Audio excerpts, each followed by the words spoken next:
പ്രോഗ്രാമിന്റെ ആദ്യത്തെ കാര്യം ബിമദ്ഹിൽ മുസ്തഫ. അവസാനം ബിമദ്ഹിൽ മുസ്തഫ. ഖുർആനിലെ അവസാനത്തെ ആയത് മദ്ഹുൽ മുസ്തഫ. അൽയൗമ അക്മൽതു ലക്കും ദീനക്കും വഅത്മംതു അലൈക്കും നിഅമതി വറളീതു ലക്കുമുൽ ഇസ്ലാമ ദീന. പൂർത്തിയായി കഴിഞ്ഞു. എല്ലാവരും വിചാരിച്ചു ഇനി ആയത്ത് ഇറങ്ങൂല, പിന്നെ ആയത്ത് ഇറങ്ങി. ഏതായത് ലഖദ് ജാഅകും റസൂലും മിൻ അൻഫുസികും അസീസുൻ അലൈഹി മാ അനിത്തും ഹരീസുൻ അലൈക്കും ബിൽ മുഅ്മിനീന റഊഫുർ റഹീം ഫഇൻ തവല്ലൗ حسبي الله لا إله إلا هو عليه توكلت وهو رب العرش العظيم.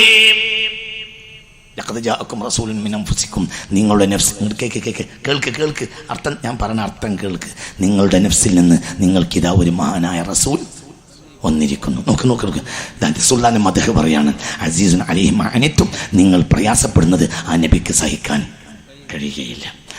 ഹരീസുൻ അലൈക്കും. നിങ്ങൾക്ക് നേട്ടം ലഭിക്കുന്നത് ആ റസൂലിന് വലിയ ഇഷ്ടമാണ്. ബിൽ മുഅ്മിനീന റഊഫുൻ. വിശ്വാസികളോട്, സത്യവിശ്വാസികളോട് ഏറെ കൃപയുള്ളവനും ഏറെ കരുണയുള്ളവനുമായ റസൂലാണ്. അത്രയും വലിയ റസൂലാണ്. ഫഇൻ തവല്ലൗ. ഈ മദ്ഹ് അവർ അംഗീകരിക്കുകയില്ലെങ്കിൽ ഫഖുൽ, നബി അവരോട് പറയുക, ഹസ്ബി അല്ലാഹ്, എനിക്ക് പടച്ചോൻ മതി. നിങ്ങൾ പണി നോക്കി. നിങ്ങൾ എൻ്റെ കൂടെ ഉണ്ടോ? ആവോ, നിങ്ങൾ എൻ്റെ കൂടെ ഇല്ലല്ലോ പടച്ചോൻ. നിങ്ങൾ എൻ്റെ കൂടെ ഉണ്ടോ? നിങ്ങൾ ഇവിടെ ഇപ്പം എന്താ നടന്ന് നിസ്കരിച്ചോളി എന്ന് പറഞ്ഞിട്ട് ഫൈൻ തവല്ലോ എന്ന് പറയുകയാണെങ്കിൽ നിസ്കരിക്കാതെ പോയാലെന്നല്ലേ എൻ്റെ വായന. പഠിച്ചോനെ, ഞാൻ വിട്ടുപോയോ? നാദാപുരത്ത് നിന്ന് കൈക്കോട്ടുകൊണ്ട് പോകാൻ കഴിയുമോ? നിങ്ങൾ എൻ്റെ കാര്യം പറഞ്ഞത് മനസ്സിലായില്ലേ? നോമ്പ് നോറ്റോളി എന്ന് പറഞ്ഞിട്ട് ഫൈൻ തവല്ലോ എന്നാണ് എൻ്റെ വായന. നോമ്പ് നോറ്റിട്ടില്ലെങ്കിൽ എനിക്ക് ഫാസ്ബി അല്ലാഹ് എന്ന് പറഞ്ഞാൽ മതി. ഹജ്ജ് ചെയ്തോളി എന്ന് പറഞ്ഞിട്ട് ഫൈൻ തവല്ലോ എന്ന് പറഞ്ഞാൽ അവർ ഹജ്ജ് ചെയ്യാതെ പിന്തിരിഞ്ഞു പോകുകയാണെങ്കിൽ എനിക്ക് അല്ലാഹ് മതി എന്ന് പറഞ്ഞാൽ ഇന്നാണ്. ഇവിടെ നോമ്പും നിസ്കാരവും അല്ല പറയുന്നത്. പിന്നെന്താ പറയുന്നത്? ഒന്ന് പറയും മനുഷ്യന്മാരെ, നോമ്പും നിസ്കാരം ഇനി കൊടുക്കാൻ പറ്റൂലല്ലോ. കേട്ടിപ്പൂട്ടി ഹിജറ 9 ദുൽഹജ്ജ് 9 ഏൽപ്പിച്ചില്ലേ? ഇതൊരു മാസം കഴിഞ്ഞിട്ടുള്ള ആയത്തല്ലേ? ഇസ്ലാം പൂർത്തിയാക്കി ഏൽപ്പിച്ചിട്ട് പിന്നെ അറിഞ്ഞ ആയത്തല്ലേ ഇത്? നിങ്ങൾ എൻ്റെ കൂടെ ഇല്ല. ഈ ഇസ്ലാമിന് എന്നാ പൂർത്തിയാക്കിയത്? ദുൽഹജ്ജ് 9 അറഫയിൽ അൽയൗമ അക്മൽതു ലക്കും ദീനക്കും. അപ്പോൾ അന്നില്ലാത്തൊരു നിസ്കാരമല്ല, അന്നില്ലാത്തൊരു നോമ്പില്ല. അതൊക്കെ കഴിഞ്ഞു. അത് കഴിഞ്ഞ ഒരു മാസം കഴിഞ്ഞിട്ട് ആയത്തിറങ്ങി. എന്ത്? ലഖദ് ജാഅകും. അതിൽ നോമ്പ് പറഞ്ഞില്ല, നിസ്കാരം പറഞ്ഞില്ല, ഹജ്ജും പറഞ്ഞില്ല, സക്കാത്തും പറഞ്ഞില്ല. എന്ത് മാത്രം പറഞ്ഞു? ഖദീജ ബീവി തുടങ്ങി കൊടുക്കണം മടങ്ങി. അള്ളാഹ് തുടങ്ങി കൊടുത്ത് മടങ്ങി. ആദ്യത്തെ 5 ആയത്ത് മദ്ഹുൽ മുസ്തഫ. ആദ്യത്തെ സൂറത്ത് അലക്ക് മൊത്തം മദ്ഹുൽ മുസ്തഫ. ഇഖ്റ നബിയെ അങ്ങ് വായിച്ചോളി. നാട്ടിൽ വായിച്ചിട്ട് കാര്യമില്ല, നിങ്ങൾ വായിക്കി. നിങ്ങൾ എൻ്റെ കൂടെ അല്ല, അത് നിങ്ങൾ വായിക്കി. നാട്ടിൽ കുറെ ഹമാക്കത്തിൻ്റെ അതിലുണ്ട്, അവർ വായിച്ചിട്ട് ഇഖ്റഊ നിങ്ങളെല്ലാവരും കൂടി വായിച്ചോളി എന്നല്ല. നിങ്ങൾ ഇവിടെ ഉണ്ടാ? നിങ്ങൾ നാട്ടിലുണ്ടോ? ഇഖ്റ നബിയെ തങ്ങൾ വായിക്കുക. മുജാഹിദ് ഇറങ്ങിയ പുസ്തകത്തിൽ അങ്ങനെ തന്നെയാണല്ലോ ഉള്ളത്. എന്തെങ്ങൾക്ക് തിരിഞ്ഞു? അള്ളാഹ് പറഞ്ഞത് ആരോട് വായിക്കാനാ? ഈ സൂറത്തിന്റെ അവസാന ഭാഗം എന്താ? ഈ സൂറത്തിന്റെ അവസാന ഭാഗം എന്താ? കല്ലാ ലഇല്ലം യൻതഹി. നിങ്ങൾക്കെതിരെ പറയണത് ഈ അബൂജഹൽ നിർത്തിയില്ലെങ്കിൽ ലനസ്ഫഅൻ ബിന്നാസിയ, അവന്റെ മൂർത്താവിന്റെ മുടി പിടിച്ചിട്ട് മലക്കുകൾ മക്ക അങ്ങാടിയിലൂടെ വലിക്കും. ആരെ മദ്ഹാണത്? റസൂലുള്ള. നിങ്ങൾ എൻ്റെ കൂടെ ഇല്ലല്ലോ പടച്ചോനെ. അതിനിടയിൽ ആയത്തുണ്ട്, അറഅയ്തല്ലദീ യൻഹാ അബ്ദൻ ഇദാ സല്ല. എൻ്റെ അടിമ നിസ്കരിക്കാൻ വരുമ്പോൾ ചവിട്ടാൻ നടക്കുക ഒരുത്തൻ. ആരാ ചവിട്ടാൻ വന്നത്? അബൂജഹൽ. ആരാ നിസ്കരിക്കാൻ വന്ന അബ്ദ്? നിങ്ങളും ഞാനും അന്ന് നിസ്കരിക്കാണ്ടോ? അന്ന് നിസ്കരിക്കുന്ന ആളാരാ? ഒന്ന് പറ മനുഷ്യ. അന്ന് ഇവിടെ നിസ്കരിക്കുന്ന ആളാരാ? അന്ന് 5 വക്ത് നിസ്കാരം വന്നിട്ടില്ല. റസൂലുള്ളാഹിക്ക് നിസ്കാരം ഉണ്ടായിരുന്നു, അതിന് ഖദീജ ബീവിയും കൂടും. അത്രേ ഉള്ളൂ. അറഅയ്തല്ലദീ യൻഹാ തടയാൻ നടക്ക ഒരുത്തൻ അബ്ദൻ ഇദാ സല്ല. എന്റെ അബ്ദ് നിസ്കരിക്കുമ്പോ ആരാ അബ്ദ്? മുഹമ്മദ് മുസ്തഫ. പിന്നെന്താ? ഈ സൂറത്ത് മുഴുവനും മദ്ഹുൽ മുസ്തഫ. ഏത് സൂറത്ത്? സൂറത്തുൽ അലഖ്. ഇങ്ങോട്ട് നോക്ക്.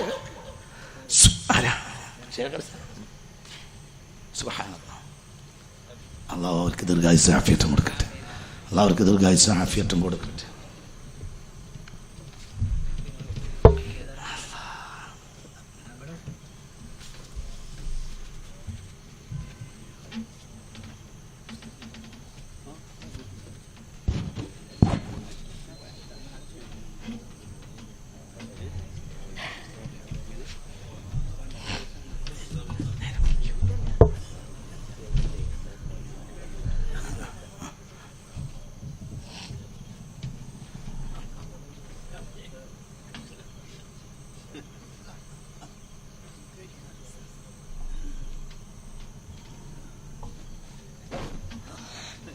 ഇത് തീരൂല്ല. ഈ മദ്ഹ് തീരുമെന്ന് വിചാരിക്കണ്ട. നിങ്ങൾ വിചാരിക്കണ്ട.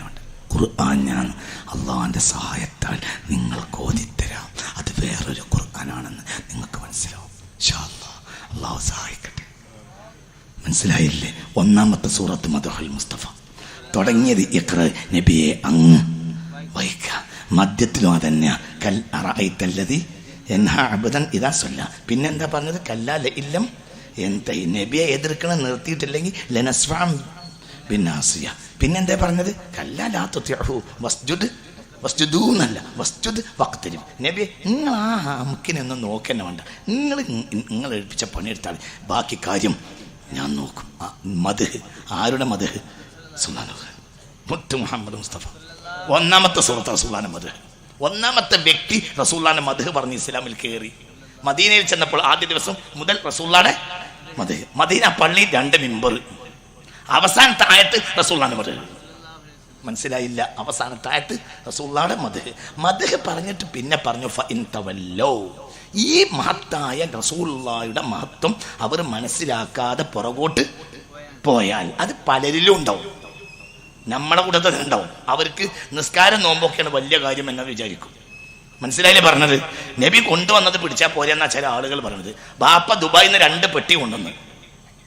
മനസ്സിലായില്ല? ബാപ്പ ദുബായിൽ നിന്ന് വന്നപ്പോൾ 2 പെട്ടി കൊണ്ടുവന്നു. 2 പുരക്കാരുണ്ടാവും. ചിലർക്ക് പെട്ടിയേക്കാൾ വലുത് ബാപ്പയായിരിക്കും, ചിലർക്ക് ബാപ്പാനേക്കാൾ വലുത് പെട്ടിയായിരിക്കും.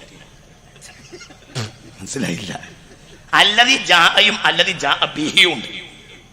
അല്ലദി ജാഅ ബിഹി കെട്ടിപ്പൊട്ടി ദുൽഹജ്ജ് 9 ഏൽപ്പിച്ചിട്ട് അവസാനം അല്ലദി ജാഅനെ പറ്റി പറഞ്ഞു. അല്ലദി ജാഅ അവസാനിക്കൂല, അതിന്റെ കമാലിയത്ത് ഉണ്ടാവില്ല. ഇത് കമാലിയത്ത് ഉണ്ടായി. വഹാബി പഠിച്ചാളാ. ഈ പഠിച്ച ഖുർആൻ വേറെയാണ്, ഞാൻ പഠിച്ച ഖുർആൻ വേറെയാണ്. ഞങ്ങൾ പഠിക്കുന്ന ഖുർആനും നിങ്ങളുടെ സലഫി സ്ഥാപനങ്ങളിൽ ഓടുന്ന ഖുർആനും വേറെയാണ്. സലഫി കുട്ടികളെ, നിങ്ങളെ ഗുരുനാഥന്മാര് അങ്ങനെ അവർക്ക് പേര് പറയാമെങ്കിൽ നിങ്ങളെ ചതിച്ചതാണ്.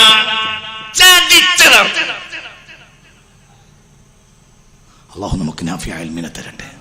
അല്ലാഹു നാഫിയ. ആലോചിക്ക, എന്താണ് പറഞ്ഞത്? എന്താ പറഞ്ഞത്? 2 കാര്യമുണ്ട്.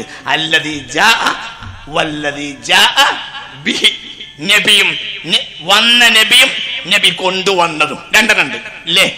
പറ മനുഷ്യന്മാരെ, 2 നബിയും ഉണ്ട്, നബി കൊണ്ടുവന്നുണ്ട്. കൊണ്ടുവന്നത് കെട്ടിപ്പൊട്ടി ഏൽപ്പിച്ചു. കൊണ്ടുവന്ന നബിയോ, നബീനെ കമാലിയത്ത് ഉണ്ടാവില്ല. നബിയെ പൂർണ്ണമായി മനസ്സിലാക്കാൻ സൃഷ്ടികൾക്ക് കഴിയില്ല. പിന്നെ എങ്ങനെ കമാലിയത്ത് ഉണ്ടാവുക? ഞാൻ ഈ പ്രസംഗം കേൾക്കുന്നവർക്ക് മുന്നിൽ ഈ ആശയം പരിശുദ്ധ ഖുർആൻ കൊണ്ട് സമർത്ഥിച്ചിരിക്കുന്നു. നിങ്ങൾക്ക് നല്ല ബുദ്ധി ഉണ്ടെങ്കിൽ നിങ്ങൾ സുന്നത്ത് ജമാഅത്തിലേക്ക് തിരിച്ചു വന്നാൽ അല്ലാതെ നിങ്ങൾക്ക് ഖുർആൻ മനസ്സിലാക്കാൻ കഴിയില്ല. അല്ലാഹു തൗഫീഖ് തരട്ടെ. മനസ്സിലായില്ലേ? ഇത് പൂർത്തിയാക്കി ഏൽപ്പിച്ചു. ഏത്? അൽയൗമ. നിസ്കാരം നോമ്പ് പൂർത്തിയാക്കി ഏൽപ്പിച്ചു. അൽയൗമ അക്മൽതു ലക്കും ദീനക്കും. മറ്റേത് പൂർത്തിയാക്കാൻ കഴിയില്ല. എന്തുകൊണ്ട്? അബ്ദിനെ മഅബൂദിനല്ലാതെ അറിയുകയില്ല. ഇത് കാമിലായ അബ്ദാണ്. ഈ കാമിലായ അബ്ദിനെ മഅബൂദിനല്ലാതെ അറിയുകയില്ല.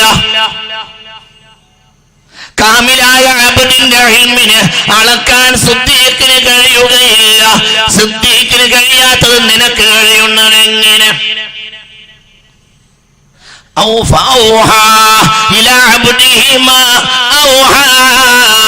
മിഅ്റാജ് കഴിഞ്ഞു വന്നപ്പോൾ ഇറങ്ങിയ ആയത്ത്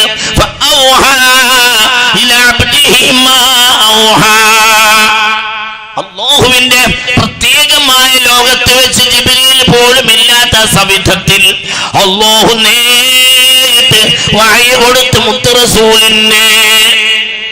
പിന്നെ ഭൂമിയിൽ വന്നപ്പോൾ സിദ്ദീഖ്, ഉമർ അടക്കമുള്ളവർ റളിയല്ലാഹു അൻഹും ചോദിച്ചു, നബിയെ ഫമാ ദാലിക്കൽ വഹ്യു യാ റസൂലല്ലാഹ്, ആ വഹി എന്തായിരുന്നു? അപ്പോൾ പറഞ്ഞു, ഉഖദ മിന്നി ശർത്തുൻ ബിഅൻ ലാ അഫ്തഹ അഹദൻ മിനൽ ഖൽഖി. അതൊരാൾക്കും പറഞ്ഞു കൊടുക്കാൻ പാടില്ലെന്ന് പറഞ്ഞാണ് അല്ലാഹു ആ വഹി എനിക്ക് നൽകിയത്, നിങ്ങൾക്കത് പറഞ്ഞു തരാൻ നിർവാഹമില്ല. മനസ്സിലായില്ല? ഈ വിവരം ആർക്കറിയൂല? ജിബ്രീലിനറിയില്ല. കാരണം ഈ സന്നിധിയിൽ ആരില്ല? ഒന്ന് പറയാ, ആരില്ല? ജിബ്രീലില്ല. ജിബ്രീൽ തന്നെ അജിസ് പറഞ്ഞു, يا حبيبي لا تخف أبشر تناجي ربك القيوم صلوا عليه وسلموا تسليما. നബിയേ, എന്നെ വിട്ടേക്കു നബിയേ, എനിക്കപ്പുറത്തേക്ക് കിടക്കാൻ കഴിയുകയില്ല. തന്റെ അജ്സ്, തന്റെ അശക്തി അറിയിച്ചു സയ്യിദുനാ ജിബ്രീൽ. അങ്ങ് മുന്നോട്ട് പോയി. ഖയ്യൂമായ റബ്ബിനെ അങ്ങ് ഒറ്റക്ക് പോയി രഹസ്യ സംഭാഷണം നടത്തുക. ആരോട് പറഞ്ഞു? ജിബ്രീൽ അലൈഹിസ്സലാം ആരോട് പറഞ്ഞു? റസൂലുള്ളാഹിനോട് പറഞ്ഞു. എന്നിട്ട് ഒരാളെ നമ്മൾ കണക്കാക്കണ അയാളെ അറിവുകൊണ്ടാണ്. റസൂലുള്ളാഹിന്റെ അറിവ് കണക്കാക്കാൻ ജിബ്രീലിന് പോലും കഴിയില്ല. പിന്നെ എങ്ങനെ നമ്മൾ പഠിച്ച് മനസ്സിലാക്കുക? അതുകൊണ്ട് ഇതിന് കമാലിയത്തുണ്ടാവില്ല. ഏതിന്? നിസ്കാരത്തിന് പൂർണ്ണതയുണ്ട്, നോമ്പിന് പൂർണ്ണതയുണ്ട്, മദ്ഹ് പൂർത്തിയാക്കി കണ്ടെത്തിക്കാൻ കഴിയില്ല. ഒരിക്കലും കഴിയില്ല, ഒരിക്കലും കഴിയില്ല. അള്ളാഹു നമുക്ക് നാഫിയ ഇൽമിനെ തരട്ടെ. തിരിച്ചു വന്നപ്പോൾ സ്വഹാബികളുടെ ഹവാസ് ചോദിച്ച് ചില വിവരങ്ങൾ നബി പറഞ്ഞു കൊടുത്തു. പിന്നെ പറഞ്ഞു, ചിലത് ആർക്കും പറഞ്ഞു കൊടുക്കരുതെന്ന് പറഞ്ഞിട്ടുണ്ട് കേട്ടാ. എന്നോട് ചോദിക്കരുത്, എന്നോട് ചോദിക്കരുത്, എന്നോട് ചോദിക്കരുത്, പറയാൻ പറ്റൂല. അപ്പം റസൂലുള്ളാഹിനെ പഠിക്കാൻ കഴിയില്ല. ഒരാളെ നമുക്ക് മനസ്സിലാക്കണമെങ്കിൽ അയാൾ അറിവ് മനസ്സിലാക്കണം. റസൂലുള്ളാഹിന്റെ അറിവ് മനസ്സിലാക്കാൻ ജിബ്രീലിന് പോലും കഴിയില്ല. അതിൽ ജിബ്രീലില്ല അലൈഹിസ്സലാം. സയ്യിദുനാ ജിബ്രീൽ അമ്പിയാക്കന്മാരെ മൊത്ത വിവരം ജിബ്രീലിന് അറിയും. കാരണം അവർ വഴിയാണ് അള്ളാഹു തആല വിവരങ്ങളെല്ലാം ആർക്കെത്തിച്ചത്? നിങ്ങൾ എൻ്റെ കൂടെ ഇല്ലേ? മനസ്സിലായില്ലേ? പറഞ്ഞു. ചിന്തിക്കണം.